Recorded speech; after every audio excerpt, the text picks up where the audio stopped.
One of the companies I'm working with, she was looking for something, and I said to her, so I'm not what you're looking for, but I'm what you need, and here's why. And what have you learned so far, and what is your advice for others who are doing the same? Be bold about what you know. Yeah. Don't be afraid to lean into, hey, I really know this, and think differently. Because at a board level, it's very different how you bring your expertise. The other thing I would say is I would double down on what you said about make the ask. If you don't ask, you're certainly not going to get it. And then the other thing I would say is don't be afraid to ask for the meeting, ask for the conversation, ask for the referral.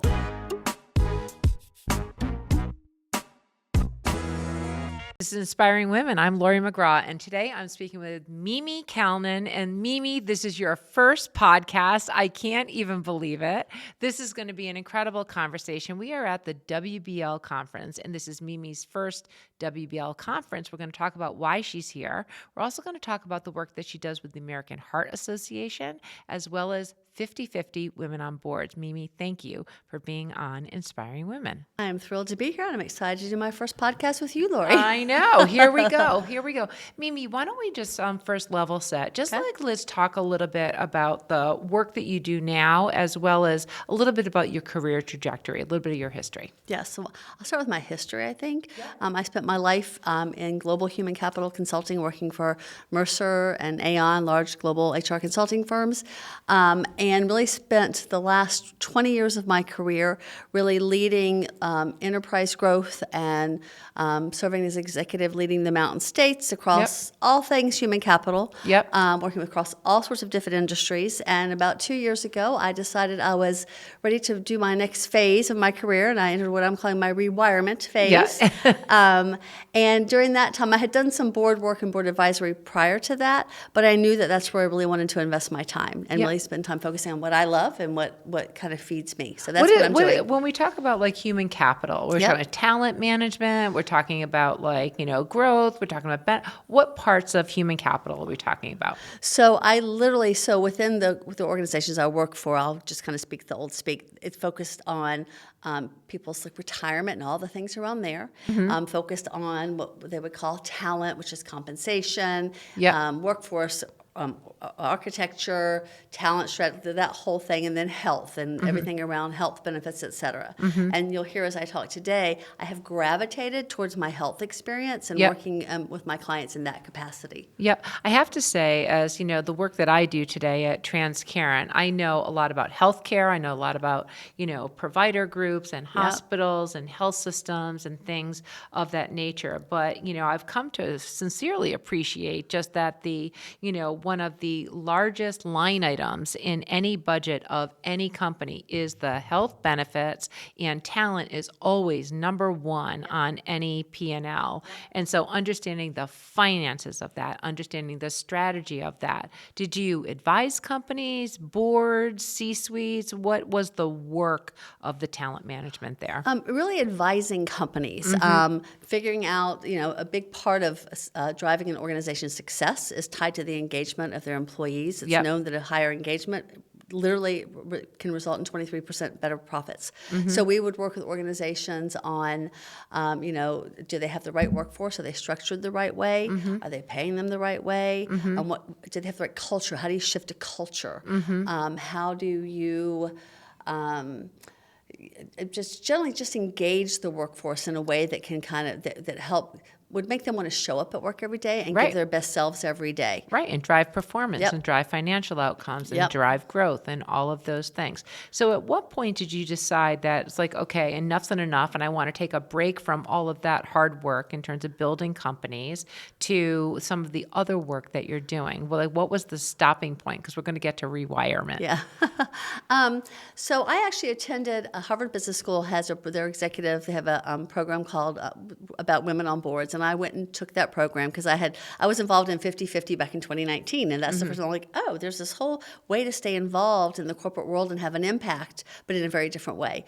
So I got involved, took this program, I came back, I'm like, this is my year. 2024 is going to be my year to go get on board. And oops, at Mercer, I wasn't allowed to be on paid boards. So a little bit of a moment.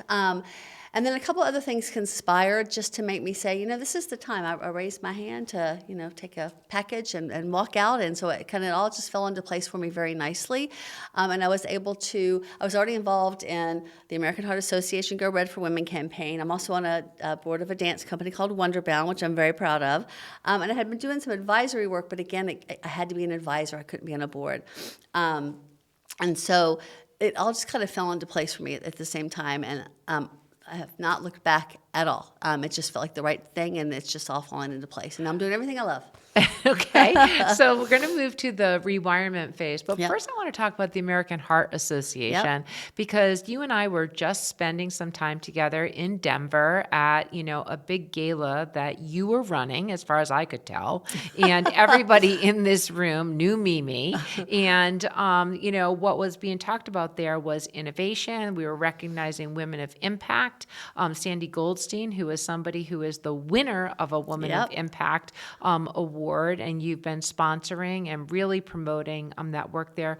Why did you become involved in the American Heart Association? So I actually went to a breakfast back in 2018. They used to do these breakfasts, and there was somebody, a survivor, was telling a story. Really struck with me, like I'm sure some of the stories really struck you the other night.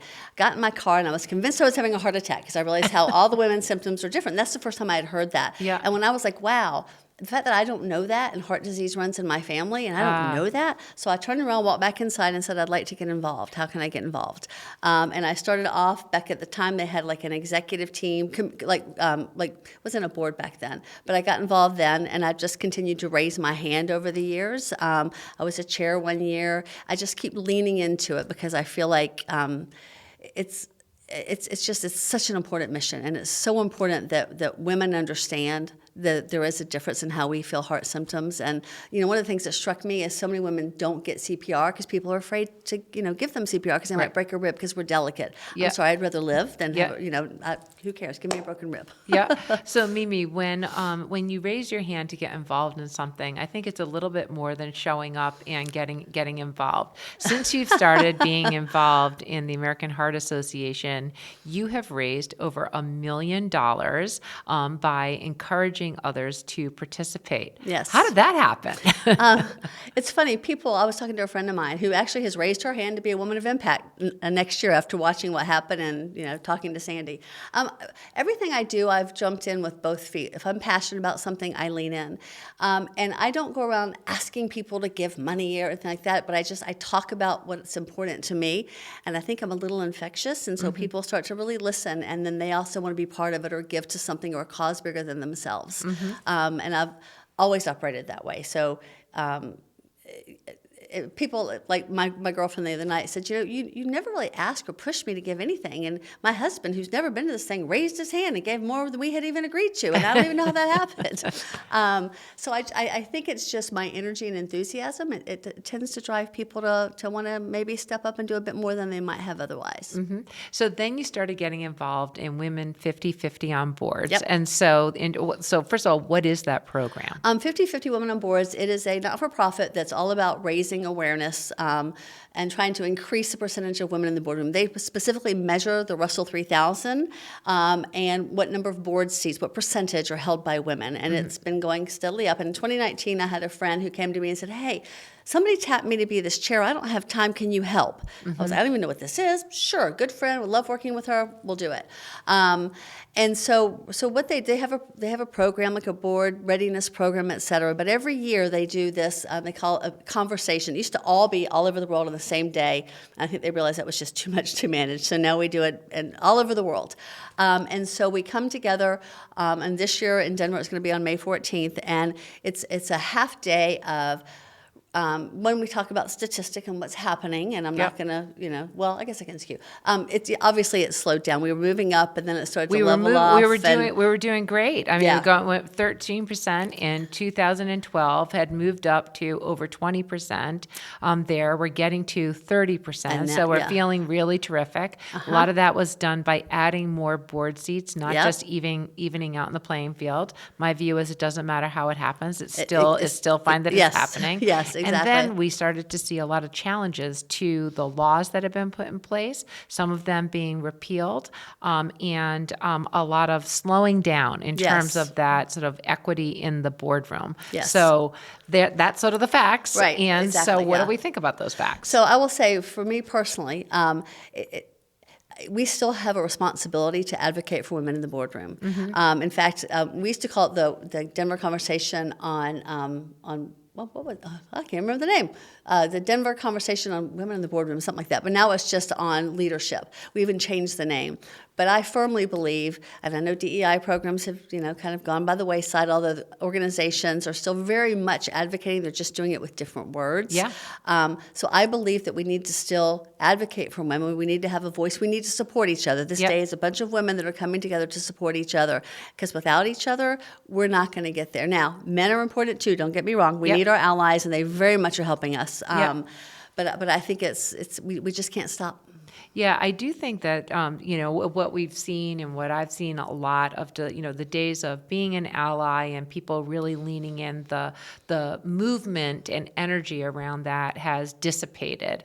And I also agree that doesn't mean it's gone. Right. That doesn't mean that there's no more caring, but it certainly means that, for women in particular who are trying to advance into the boardroom or leadership, nobody's coming to save you. Yeah, So it really does take, a lot of self-work to make those things happen. Speaking of that, so Mimi, you have in this rewiring. Right. So what is this self-work that you are doing? What does rewiring mean? I'll say my fun thing first. When I Okay. rewired, one thing I had a goal of is doing agility with my dog and winning a ribbon, and we just did that a couple of weeks ago. So that was my one rewiring. What are you talking about? You don't know what dog agility is? No, I don't. I have no okay, idea. Is jumps this from the just like goat tunnels yoga? What is this? No, it's this high energy thing where you run a course with your dog. Oh, okay. And they do all sorts of agility things. Okay. And it's a lot of fun, and it's very rewarding, and I can check that box. So That was sounds one exhausting. personal thing. It is, and I have a fast dog. But for me, I wanted to find a way. Again, I've chosen my not-for-profit places that I'm passionate about, and I'm sticking with them. I'm not going to, add as much as I'd love to do more. But I really have spent some time thinking about where can I serve on a board that I can have an impact in a very different way than I could when I was in my corporate role as an executive, right? Yep. As a board member, you have a different voice, you have a different lens, you bring it's different. And where I've been doing a lot of thinking and talking and meeting people and networking to figure out exactly where that is. And it's funny, I'm here at the WBL, you mentioned that. Yep. And part of it is because I have landed on healthcare. Yep. If I can work with organizations and have some impact to save even one life, I feel like I'm doing something good. I'm a sandwich generation. I've got, on both sides of my sandwich, I've got some health issues we're navigating that are very complex.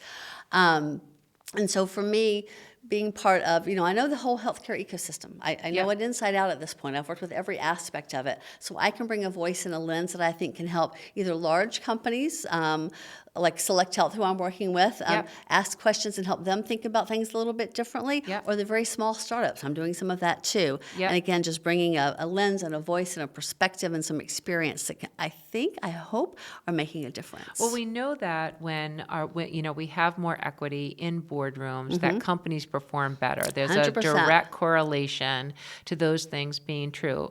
As somebody who is seeking additional board seats with intention, we also know that it's hard. It's there's not necessarily sort of like job just postings that are out there for board directors, sort of a secret club. And so Mimi, you are an intentional person. You research things and you're making it very clear this is what you're doing next. Yep. So how are you going about it? How are you sort of unlocking this secret society of like, where are all the board seats? Well, it is very challenging, Lori, as you have indicated. And I think especially in healthcare, because in healthcare, there's not as many. There absolutely are public and large healthcare companies, but there's a lot of privately held, and it's harder to unlock those, and PE-backed, et cetera.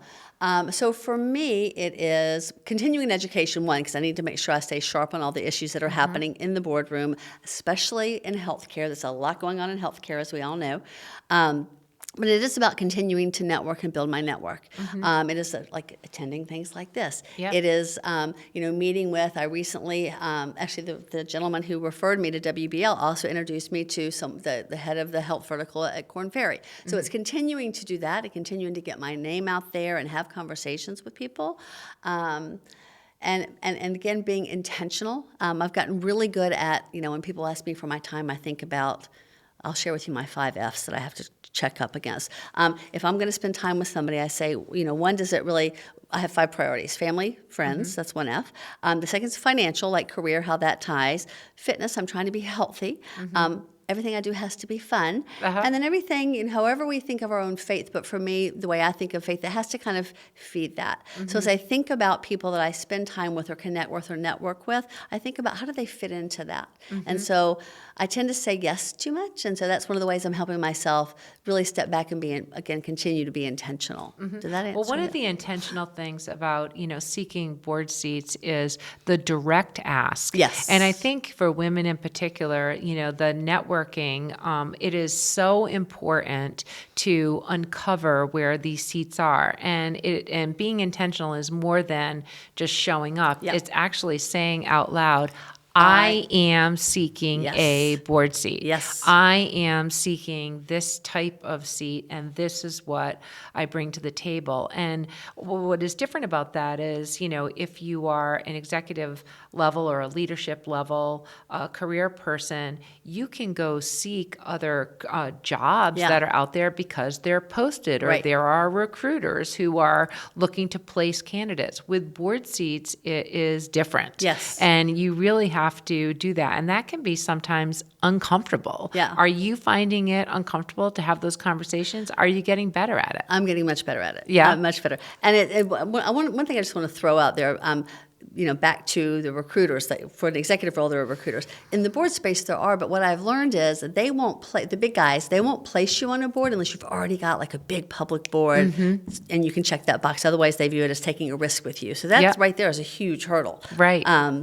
So yes, I've gotten much more comfortable with that, and I've gotten comfortable in saying, in fact, one of the companies I'm working with, she was looking for something, and I said to her, so I'm not what you're looking for, but I'm what you need, and here's why. Yeah. And so I'm advising her. She doesn't have, she's not doing the big boards yet, but even I'm getting very comfortable. This morning on the plane, I sat beside a very nice gentleman. He's a CEO, and we were talking about his board. He was going to a board meeting, and I won't even go into it, but I did say to him, here's my information, and if you're looking for somebody to join your board who really understands talent strategy, because that's one of the things they're working with, I would love to speak with you. So I'm not shy about it. Yeah. Because being quiet and not asking, if you don't ask, you don't get something. That's right. For sure. And because there's so many fewer of those seats, Yep. the being very intentional and being out there often Yep. is also a really important part of the strategy. By the way, we were on the same plane this morning. I was not sitting next to a CEO. I had too many children. We're here in Orlando, and everyone was on their way to Disney. Surrounded, yeah. I was surrounded differently than you, for sure. What are other parts of your strategy for the seeking board seats that you're working on? I would say podcasts, kind of getting out there, finding opportunities to speak. I'm doing, I'm facilitating the panel at 50/50, very excited about doing that. The other thing is, I'm playing with this, and I'm very transparent. So the LinkedIn, a lot of the postings, I was thinking about spending more time there with my voice around my expertise, but I realized it doesn't sound like I'm a very real person. It doesn't sound sincere to me. So I'm trying to navigate, how do I let people know where my expertise is, where my passion is, but keep it real to who I am. So that's something I'm doing, and attending conferences like this, and finding the good ones. Some are more, worth your time and investment than others. So far, this one I'm very excited about. So that's some of the things I'm doing too. Some people try to balance, should I take that nonprofit board seat versus, going for private companies and the like. How do you think about those different strategies? So I've already got my nonprofit, and so since I've got that, I'm not as tempting as some of them are where I want to help. I'm sticking to what I've already committed my passion to. And so that's not something I even look at. For me, because they take a lot of time. Oh, they take a ton of time. Yes. And for me, private versus public versus PE backed, that is relevant's the wrong word, but for me, it's so much about what the organization does, Yep. who the CEO is, if I like the person, who's on the board. Yep. And the other thing to me is I'm interested in companies that are in a growth stage because I am a growth DNA, growth catalyst Yeah. person. And so that excites me. So I want to be with an organization that's growing at whatever stage that is. Yep. Well, for somebody who is in the early stages of rewirement, I think you certainly have the energy for it. As we close out this Inspiring Women conversation, Mimi, just as you are in this is such an important time for so many women who are looking for those types of board seats. And I know that you're at the beginning of, this really intentional process. And what have you learned so far? And what is your advice for others who are doing the same? I've learned so much, Lori, so let me think about how I can tighten that up. So it's interesting, riding over here with Lori, the other Lori, she was asking me some of this. One of the things I would say that I have learned is when you are on the operational side, so here's an example, M&A. I had clients, they did M&A deals all the time. I brought in the detail, the people that did the work and rolled up their sleeves. As I started to look at boards and thinking about my talents, I didn't put M&A on there because I wasn't the deep SME, right? Yep. I went to a conference and there was M&A people up there on a panel and I was like, whoa, I know more than these board members do. Wait a minute. I am an M&A expert. When it comes to a board level, I understand the strategy, et cetera. So one bit of advice is be bold about what you know. Yeah. Don't be afraid to lean into, hey, I really know this, and think differently about how you bring it. Because at a board level, it's very different how you bring your expertise. Right. The other thing I would say is I would double down on what you said about make the ask. If you don't ask, you're certainly not going to get it. And then the other thing I would say is don't be afraid to ask for the meeting, ask for the conversation, ask for the referral, ask for whatever it is you're seeking for. And I said this in my career too. My advice to young people starting their career, mid-career, whatever, and I do this now, is raise your hand and raise it often because that's how you kind of get whatever that next journey is going to be. That's how you get there. And if Mimi Callnin is coming to see you, then you are going to be raising your hands, is what I've learned in terms of learning some things about Mimi. This has been a great Inspiring Women conversation. I've enjoyed it so much, Mimi. Thank you I've enjoyed it so too. much. Thank you, Lori. It's been fun.